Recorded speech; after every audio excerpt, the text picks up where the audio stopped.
Concernant la législation des glaces, les glaces sont divisées en catégories en fonction de leurs ingrédients et de leur taux de foisonnement. La législation des glaces informe également sur les taux minimums de certains composants, matières grasses, arômes par exemple, et l'origine de ces ingrédients, végétales ou butyriques laitières. Dans le cas des crèmes glacées, la matière grasse doit représenter un taux de 5% minimum et doit provenir du lait entier, crème, beurre, beurre concentré. Les matières grasses végétales sont interdites. Les protéines laitières sont autorisées, lait, sérum, lacto-remplaceurs. Les protéines végétales sont interdites. Les produits finis ont un poids minimum au litre qui donne une idée du taux de foisonnement pour une densité de mix de 1,1. 1 litre de mix pèse 1,1 kg.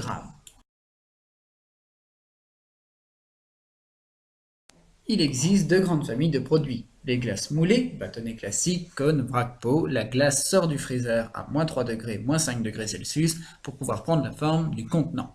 Les glaces extrudées, bâtonnets de type Magnum, bûche et nougat-long. La glace est sortie plus dure de -7° à -12° afin de garder sa forme donnée par un extrudeur.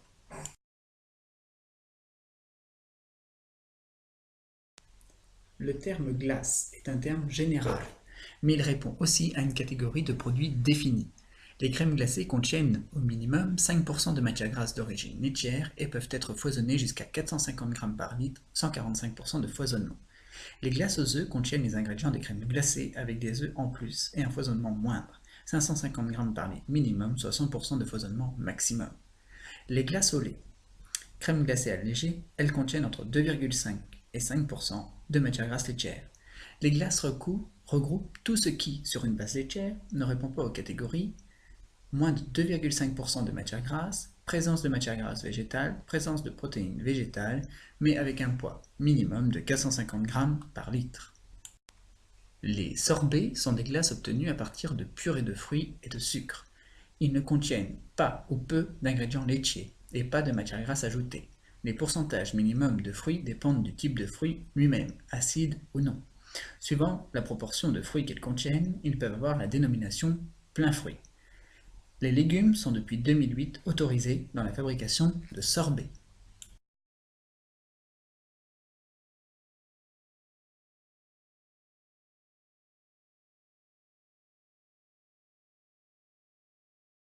Les crèmes glacées sont obtenues par surgélation d'un mix composé entre autres d'ingrédients laitiers, de la crème et du lait écrémé, ou beurre et du lait écrémé, liquide ou en poudre. Un ou des arômes pour le goût, la saveur, de l'eau si les ingrédients laitiers sont en poudre, des stabilisants pour faciliter la conservation et limiter les défauts de texture et des sucres, saccharose pour le goût, glucose et sucre inverti pour la texture. Les ingrédients laitiers non gras. Ils représentent 10 à 15% de la recette. Il s'agit du lait liquide ou en poudre et des lactoremplaceurs. Le lait et les lactoremplaceurs, correspondant à l'extrait sec dégraissé laitier, ESDL, amènent des composants qui texturent la glace. Il s'agit de protéines pour le foisonnement, la stabilité des matières grasses et la rétention d'eau. Le lactose pour durcir la glace et des minéraux qui interagissent avec les stabilisants et les protéines. La matière grasse laitière représente au minimum 5% pour une crème glacée, 2,5% pour une glace au lait. La crème et le beurre, source de matière grasse, amènent l'onctuosité et la fixation des arômes. Les matières grasses laitières subissent l'homogénéisation après pasteurisation afin d'être plus stables durant la maturation, d'amener plus d'onctuosité et de viscosité et de stabiliser le foisonnement au cours du glaçage. Les sucres représentent 12 à 25% de la recette. Ils servent à plusieurs choses dans les glaces.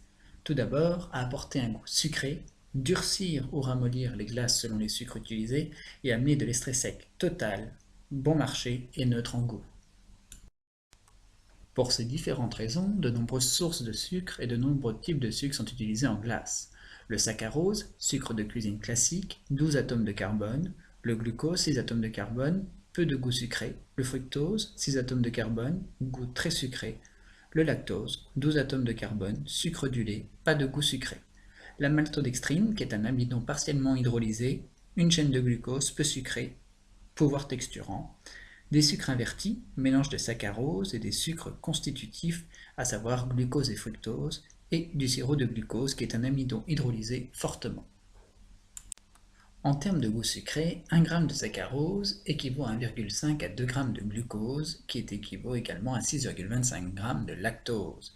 Mais le glucose ramollit les glaces, utilisées pour les glaces moulées, alors que le lactose les durcit. Celui-ci sera utilisé pour les glaces à l'alcool.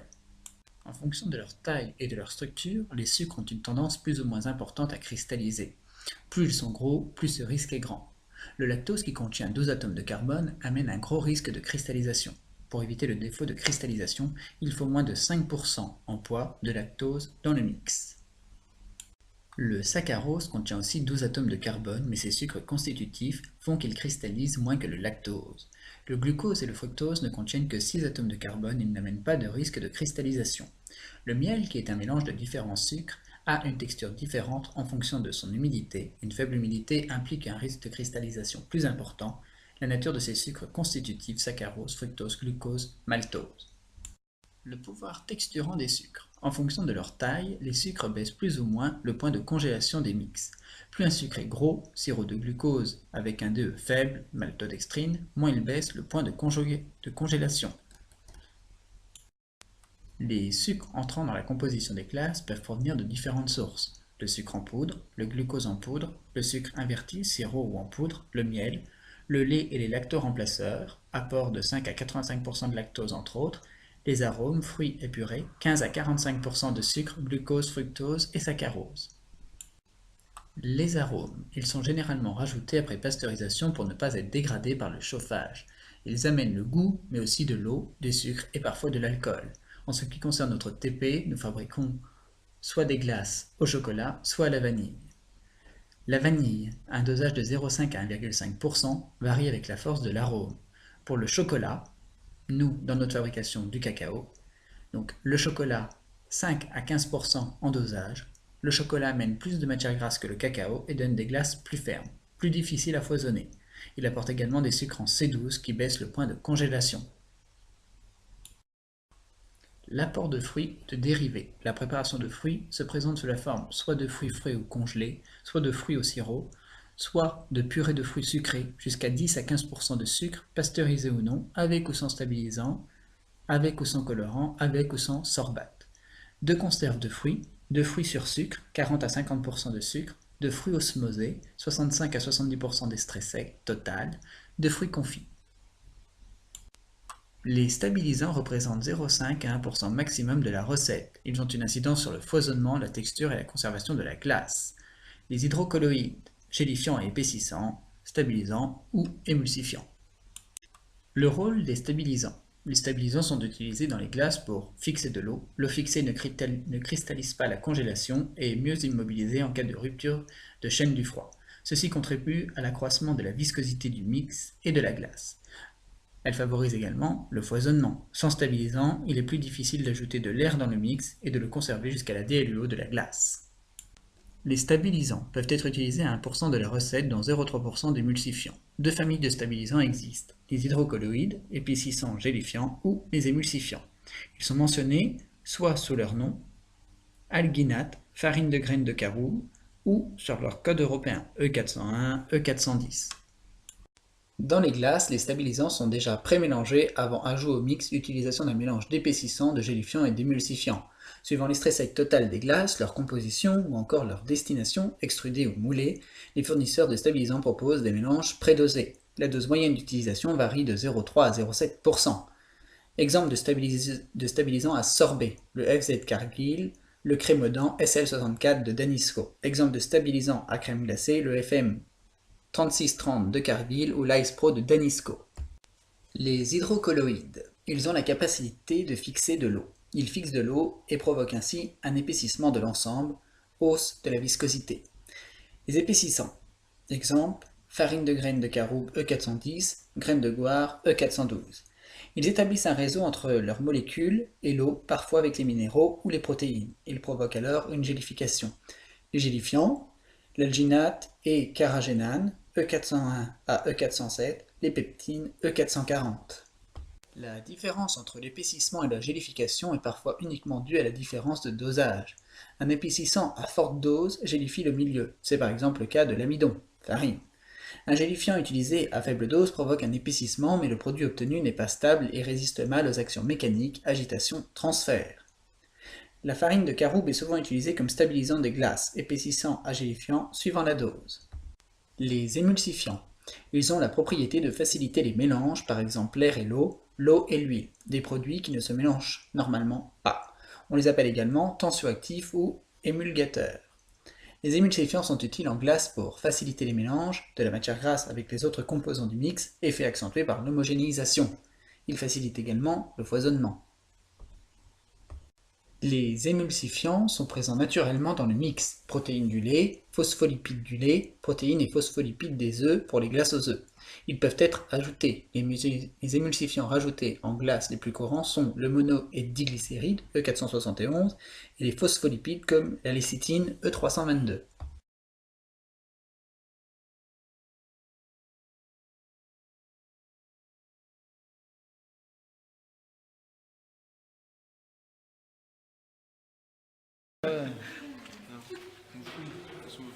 Voilà, donc vous regardez bien le protocole. Vous avez ça pour remonter. D'accord.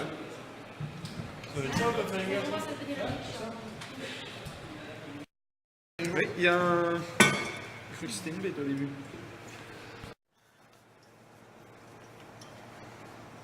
D'accord. Oui. Donc on met la grande hélice là en bas.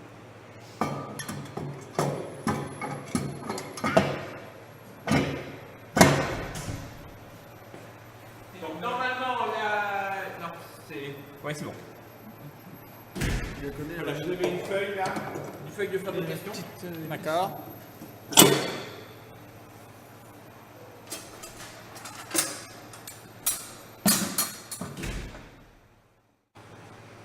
Non mais elles sont direct en niche.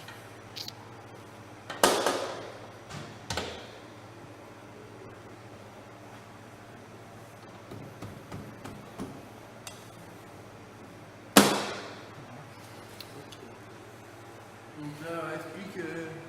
Donc il y a une partie chaude où on va effectuer la pasteurisation et la partie froide où aura lieu la précongélation et le foisonnement de la crème glacée. Le mix, pardon. Parce que mixte, c'est la parité homme-femme, ça c'est autre chose. C'était un lapsus.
Lorsque le produit sera à 60 degrés, vous en prenez un petit peu dans un seau, tout parti dans un seau, c'est là qu'il faut rajouter le glucose.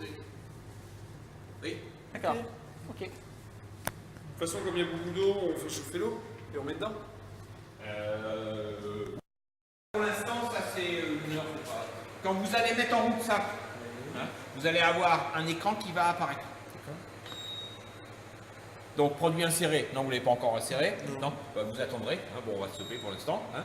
Quand vous aurez inséré votre produit, enfin disons tous les ingrédients sauf quoi? Sauf Vous avez dit le glucose et le beurre. Hein. Sauf le glucose et le beurre, hein, vous allez appuyer là-dessus, il va demander produit inséré, donc vous validez avec ça, hein, et à un moment donné, il faudra valider 2 fois je crois, hein, vous allez avoir la température de consigne, la température réelle à gauche, la température de consigne là. Il faut valider plusieurs fois pour que la température elle clignote. À ce moment-là, vous allez pouvoir augmenter avec ça. D'accord. Ok. Bon, de toute façon.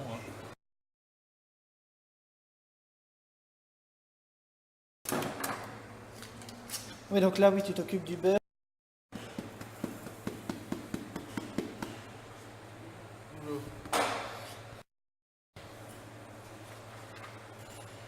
« 200 grammes.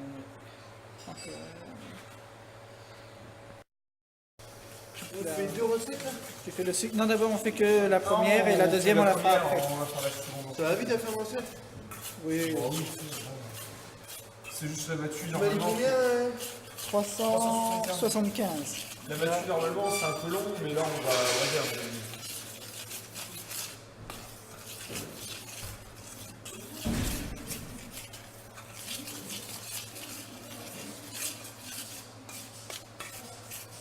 On mélange les poudres à sec. Vas-y. Matière grasse c'est bon, sucre c'est bon. Il ne reste plus que l'eau Cacao. et le cacao. Et le sirop de coco. Cacao, il faut mettre combien?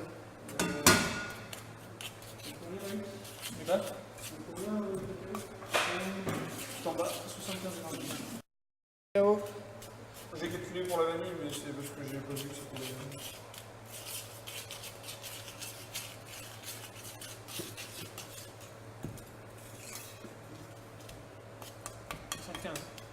Ouais. Bon, après, si c'est un peu trop. Oui. Ah bah Mathilde, je suis bien d'accord avec toi.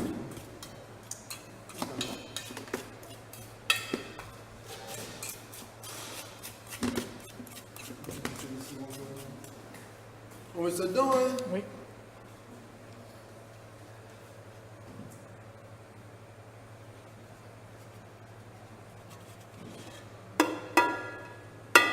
Ouais, bah, je pense, Tu vas mettre un fond d'eau. Parce que de toute façon, après, on les dilue avec de l'eau. Vraiment, il y a des trucs qui sont Ça, tu vas le mélanger avec de l'eau. pas très présents, il faut vraiment pas qu'on en perde. Tu peux remettre de l'eau dedans? Oui. Tout se passe bien. Oui.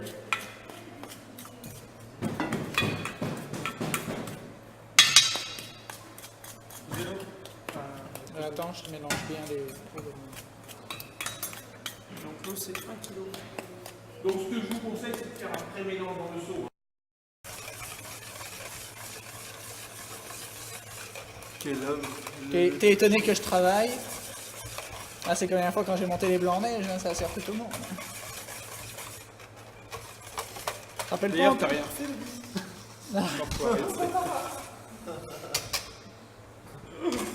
Je rigole. Moi pas.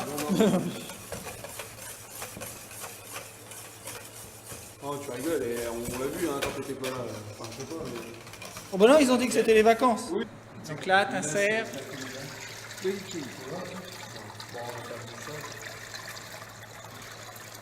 va faire un peu moins de glace. Dans la partie haute. Soit hydraté. D'accord, 65 degrés 15 minutes pour que les agents de texture soient hydratés. Normalement, quand ça sera à 65 degrés, vous allez, si vous appuyez, vous allez voir le temps, la temporisation clignoter. Oui, non, tu cherches. Ah, là aussi, il y a des problèmes d'eau. Ah oui, oui. Hein? Attends.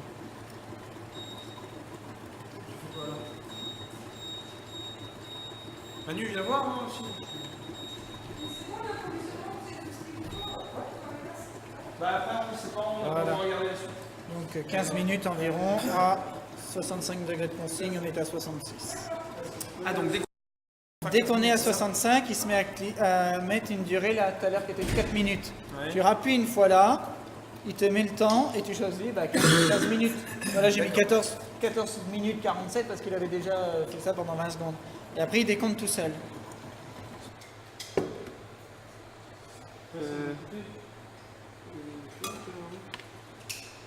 Tu dois mettre combien là? 150 grammes. Ça va être bien chiant.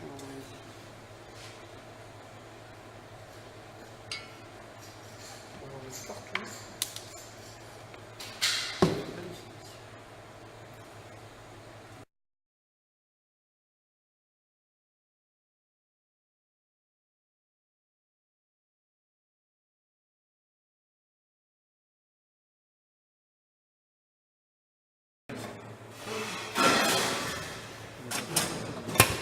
Oui, donc mélanger le Qu'est-ce glucose, qui est prélever dit du... en temps de... 65 degrés, 10 minutes. Non mais 85 degrés, 1 minute. Voilà. Je vais rectifier ça. C'est combien là? 1 minute? 85 degrés, 1 minute. D'accord. Et donc le mieux c'est de prélever du mix, mélanger avec le glucose et réinjecter après. Ok. Et donc, si on a le beurre, on peut aussi faire. Bien sûr, oui. Là, le temps est terminé. Ok. Donc, à vous de jouer. On pasteurise. 85 degrés pendant 1 minute. La pasteurisation du mix sert à éliminer les germes, pathogènes et autres et garantir la DLUO. Pour activer les stabilisants, je fais les stabilisants pour qu'ils agissent. Pour préparer la matière grasse à l'homogénéisation. Dans des cuves à simple paroi, double paroi, échangeur à plaques ou échangeur tubulaire. Exemple, amener le mix à 75-80 degrés en quelques secondes et baisser ensuite la température d'homogénéisation 65 degrés ou de maturation 4 degrés. Tu appuies sur... Là, il s'est juste mis en ballottage. D'accord. Voilà. Donc là, il va redémarrer. Alors, 85 degrés. Et il reste appuyé. Et quand il sera arrivé à 85 degrés, il va nous demander la durée. Vas-y. Hop, on appuie un coup. Et quand il sera monté à 85 degrés, il va nous demander le temps comme tout à D'accord. l'heure. Non, c'est bon, ça fait 1 minute. Non, c'est quand on est à 85 Là, degrés. à 85, ça va être juste 1 minute. Oui, c'est ça. Mais il va quand même te demander, il va t'afficher un temps. Bah, je sais pas du coup. Oui. Pas tout. C'est à toi de le régler, parce que s'il indique 4 mais il est déjà minutes, réglé. t'es fort, toi. Alors là, t'as mis stop. De toute façon, vous avez le petit cahier bleu, hein, je le vois. Oui. Oui, vas-y.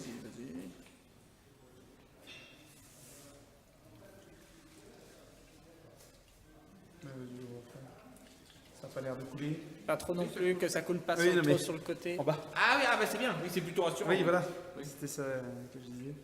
Parce que vous l'avez remis. Ah oui, parce que là vous avez beaucoup d'indications, alors c'est vrai que c'est pas facile de. Parce qu'il y a. Mais d'un autre côté, c'est pas facile à comprendre. Je sais pas si vous avez essayé de le comprendre. Non. Il n'est pas facile. Donc on a mis. De toute façon, il n'y a pas moi qui ai fait le protocole. Non. On a mis un programme minimum.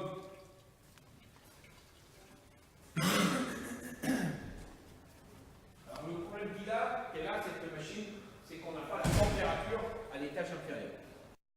Non, c'est ça. La maturation permet d'augmenter la viscosité grâce à l'action des stabilisants et grâce à la cristallisation de la matière grasse. Elle permet la dispersion des arômes et leur fixation sur la matière grasse. Elle permet de compléter l'aromatisation. Celle-ci s'effectue dans des cuves réfrigérées pour maintenir la température à l'objectif voisine de 4 degrés ou sous agitation lente ou temporisée. Ça permet d'éviter la formation d'anneaux de gel autour des parois. Exemple, température de 4 à 6 degrés. À l'étage inférieur. Non, c'est ça. Là, il faut refroidir à 5 degrés. Théoriquement, on devrait appuyer sur ça. Vas-y. Alors, notre refroidissement est bon là-bas. Enfin, on veut D'accord. Donc c'est combien de temps là? Essaye de... Refroidir à 5 degrés. Ah, refroidir à 5 degrés, d'accord. Vidanger dans la turbine avec la vanne. Ça veut dire quoi ça? vidanger dans la turbine avec la vanne, ça c'est D'accord. bon. Et refroidir à 5 degrés.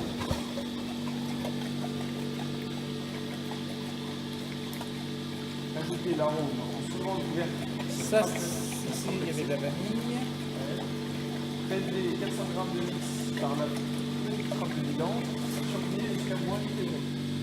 Pourquoi on prélève 400 g de mix? Non, mais ça, c'est si tu avais fait le truc vanille. D'accord. Et donc turbiner jusqu'à moins 8 degrés. Continuer le produit, il est vraiment mal fait. Hein. Et on le conditionne où, le produit? Par contre, là, il faudrait peut-être changer ça, là. Parce qu'il va s'arrêter au bout d'une minute. C'est pareil, la température. 2 minutes. Ça refroidit, hein? Là, ça refroidit, ouais.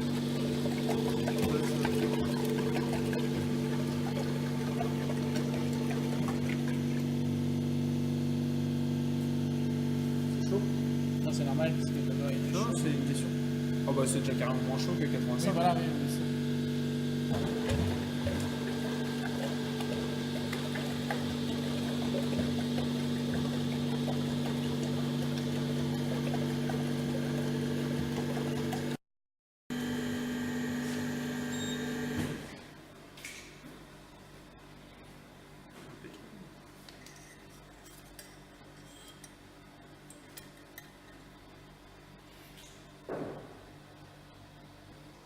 L'opération de glaçage. Le mix arrive de l'étape de maturation à une température de 4 degrés environ. Il est refroidi à -5 ou -7 degrés avec ou sans incorporation d'air. Le glaçage permet de baisser rapidement la température du mix afin d'avoir une cristallisation fine. Sert à emprisonner l'air qui est inclus en même temps et sert à atteindre les objectifs voulus de texture, de poids, de volume, le foisonnement. Cela se fait avec soit un fraiseur, fabrication continue, avec une turbine, fabrication discontinue, avec une baisse de température la plus rapide possible, passage de 4 degrés à -6 degrés en quelques minutes, ce qui équivaut à une surgélation. Le glaçage peut s'effectuer soit sur turbine discontinue, les turbines foisonnent peu, maximum 15 à 50% avec une formulation appropriée, soit sur fraiseur, double APV en continu. Les fraiseurs offrent l'opportunité de régler le taux de foisonnement en permettant l'incorporation d'air directement dans le mix durant le glaçage. Le glaçage sur fraiseur est utilisé pour les fabrications en continu. Le mix est transformé en glace sans interruption de type remplissage-vidange, plutôt adapté au process industriel de 60 à 3000 litres par heure, réglage du foisonnement par les débits d'air et de mix. Le fraiseur est un échangeur à surface raclée continue pour les grosses unités de production, plus de 300 litres de glace à l'heure. Le glaçage sur turbine est utilisé pour les fabrications en discontinu, glaçage de mix par série de 4 à 40 litres, plutôt adapté aux process artisanaux, 7 à 60 litres par heure. Il n'y a pas d'incorporation d'air sous pression, peu de foisonnement, sauf si on ne remplit pas la turbine avec le mix. L'espace d'air libre laissé dans la turbine permet un léger foisonnement. La turbine est un échangeur à surface raclée discontinue pour les petites unités de production, moins de 200 litres de glace à l'heure. Donc en fait c'est la congélation, le début de congélation, là vous avez très peu de produits congelés, hein, Moins 8, moins 8, vous allez avoir très peu de produits congelés, le problème c'est qu'on ne peut pas vérifier la température. Hein, mais, Bah, on l'a de toute vérifié façon- tout à l'heure avec un Oui, thermomètre. mais là, de toute façon on voit bien là que la crème glacée se fait, que vous avez du givre ici. Oui, donc hein. ça. Ouais. Donc vous avez vérifié avec un thermomètre la température, mais c'est vrai que c'est assez difficile à régler. Hein. Justement parce que. Tiens, bah, tiens, t'as de on la n'a glace pas là, ce- tu peux prendre ton Alors, thermomètre. attention, On pour va- le. Non, mais on ouais, vas-y. pour Là, t'as un soutirer, truc de faut mettre. Ça, en- là. Oui. Non, c'est bon. Sinon, Oui, c'est bon. Impeccable. il n'y a pas de souci majeur. Non, non. Encore qu'on n'a pas fait l'analyse. Mais là, on est tous sauf à moins 8. J'ai pas trouvé les. Sinon, vous pourrez prendre la pause entre les deux journées. Oui, oui. Ah non. Tardez pas trop si vous voulez pas terminer tout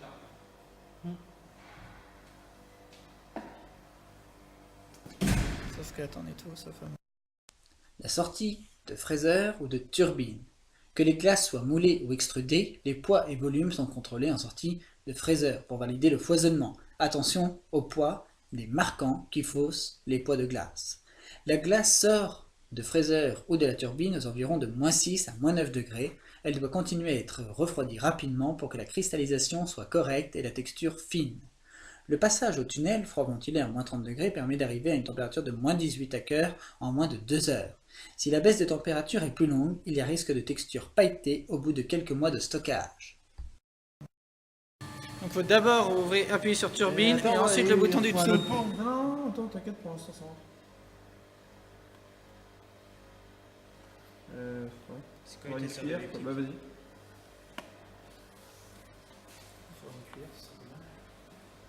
Justement, C'est celui du dessous. Oui, on le sait ça.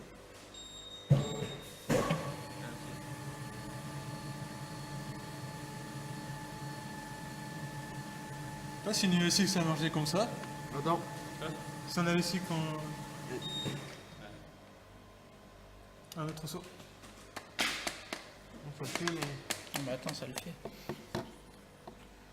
Ça tombe tout seul, hein. Ça tombe tout seul, ça va être pas. Ça s'en fout partout.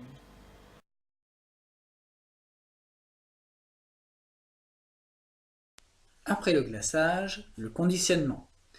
Pour une glace, moulée. La glace suffisamment molle pour prendre la forme du contenant, elle est conditionnée en sortie du fraiseur, c'est le moule qui lui donne sa forme. La glace extrudée, la glace est suffisamment dure pour garder la forme donnée par l'extrudeur en sortie du fraiseur. La glace est ensuite emballée, l'emballage ne donne pas la forme au produit. Des défauts de texture peuvent apparaître. Des défauts tels que la glace friable ou la glace pailletée.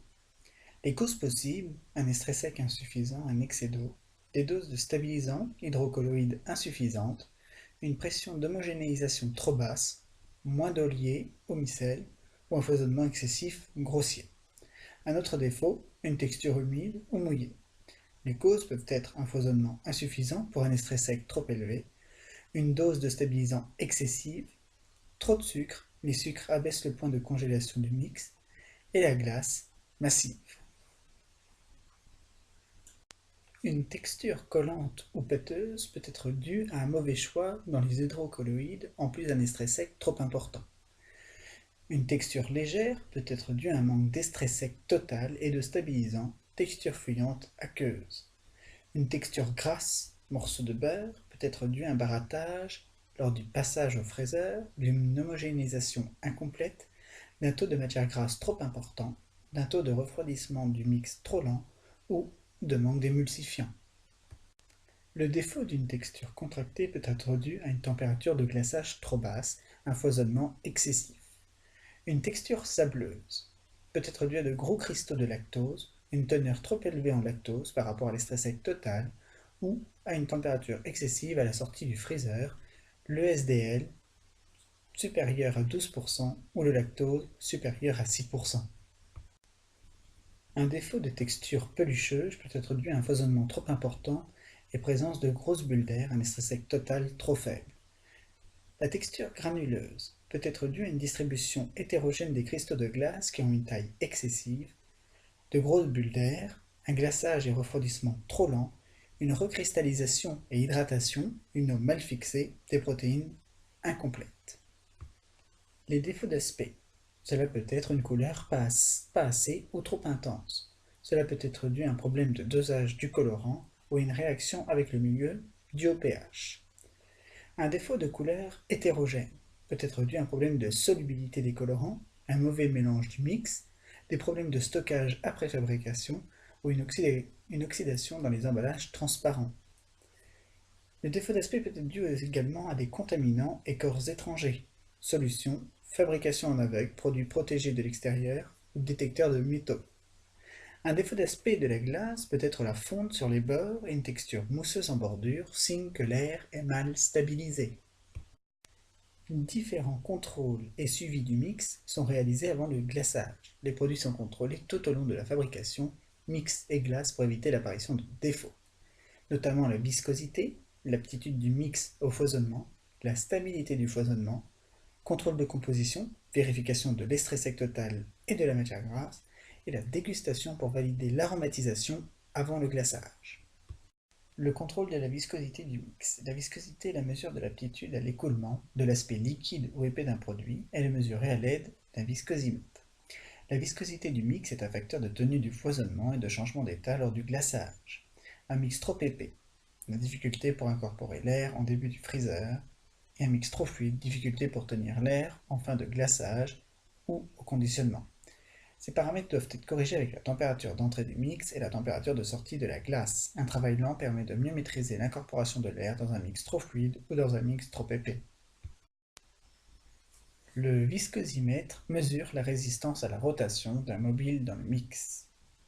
L'affichage de la viscosité, résistance à la rotation du mobile par le mix, est calculé en centipoise. L'aptitude au foisonnement d'un mix correspond à sa capacité à prendre l'air. Ce contrôle consiste à mesurer les volumes d'un mix avant et après foisonnement. Pour calculer la quantité d'air incorporée, nous allons mesurer donc dans un pot à yaourt identique un volume final, donc du mix foisonné, moins le volume initial du mix avant foisonnement. Ensuite, pour connaître le taux de foisonnement, nous ferons le volume d'air sur le volume du mix multiplié par 100. Le mix avant foisonnement sera prélevé après la maturation, c'est-à-dire quand il sera aux environs de 7 degrés. La stabilité du foisonnement d'un mix correspond à la capacité pour ce mix à garder l'air qui lui a été incorporé. Contrôler la stabilité du foisonnement consiste à vérifier la stabilité du mix foisonné après 15 minutes de repos. Après 15 minutes de repos, un contrôle visuel permet de mesurer l'éventuelle perte de volume. Le suivi du volume en sortie du freezer ou de turbine peut être contrôlé grâce à différentes méthodes. Par volume étalon, par contrôle du volume au poids à l'eau de l'espace de tête, par immersion, principe de la poussée d'Archimède. Le suivi du poids en sortie du freezer ou de turbine est contrôlé pour différentes raisons. Le contrôle du poids en sortie du freezer pour la vérification de la conformité du foisonnement, ou la contrôle du poids en sortie de tunnel pour la vérification de la conformité de l'emballage. Le contrôle du poids est réalisé grâce à la mise en place de cartes de contrôle en production, poids objectif, seuil de poids minimum et maximum. La carte de contrôle nous permettra de suivre les poids et les volumes. Une carte de contrôle est une grille d'enregistrement et de suivi des poids et volumes. Elle mentionne notamment les valeurs cibles, objectifs à atteindre, les valeurs minimales à ne pas dépasser sous peine d'être hors la loi, bac trop léger ou pas assez volumineux, et les valeurs maximales à ne pas dépasser non plus sous peine de perdre de l'argent, bac trop rempli ou trop lourd.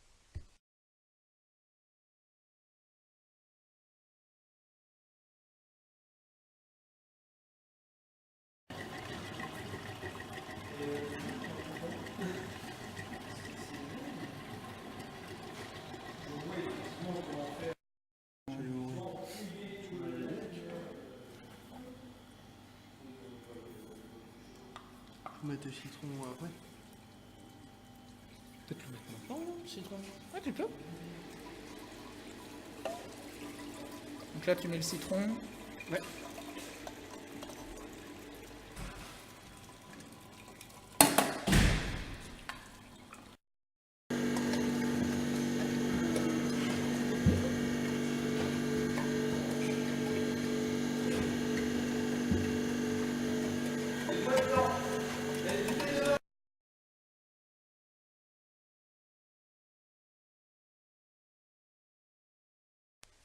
Les emballages utilisés ont plusieurs fonctions. Une protection du produit contre les chocs, les contaminations extérieures, une protection contre la lumière et les risques d'oxydation, une protection contre les ruptures de la chaîne du froid, emballage isolant, et un support du décor et d'information au consommateur. Les glaces individuelles sont étuyées dans un plastique, système flow-pack, puis regroupées dans des suremballages carton. L'ensemble assure les fonctions citées précédemment.